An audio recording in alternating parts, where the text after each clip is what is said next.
আল্লাহ রসুল সাল্লাল্লাহু আলাইহি ওয়াসাল্লাম বলেছেন, রমজান মাসে যারা রোজা পালন করবে তাদেরকে জান্নাতের একটি দরজা আছে রাইহান নামের, সেই দরজা দিয়ে তাদেরকে আওয়াজ দেওয়া হবে আর সেই দরজা দিয়ে তারা জান্নাতে প্রবেশ করবে। আল্লাহ রসুল সাল্লাল্লাহু আলাইহি ওয়াসাল্লাম বলেছেন যে জান্নাতের 8টি দরজা, তার মধ্যে একটি দরজার নাম হচ্ছে রাইহান। আমরা অনেক সময় শুনে থাকি যে 8টা জান্নাত, জান্নাত 8টা না, জান্নাত একটাই, জান্নাতের দরজা হচ্ছে 8টা। ঠিক যেইভাবে জাহান্নাম একটাই, তার দরজা হচ্ছে 7টা। যেহেতু আল্লাহর গজবের থেকে আল্লাহর রহমত বেশি, সেই কারণে জান্নাতের একটা দরজাও বেশি। আল্লাহ সুবহানাহু ওয়া তাআলা বলেন যে আদম সন্তান যা কিছু নেক আমল করে সমস্ত কাজগুলো নিজের জন্য, কিন্তু রোজা সিয়াম একমাত্র এমন একটা আমল আছে যেটা সে শুধু আমার জন্য করে। তার কারণ কি?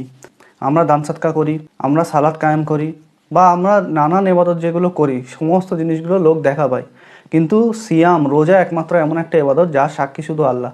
এছাড়া কেউ জানে না যে কেউ রোজা করছে কি করে না। সেই কারণে আল্লাহ সুবহানাহু ওয়া তাআলা সিয়াম পালনকারীদের জন্য জান্নাত রেখেছেন।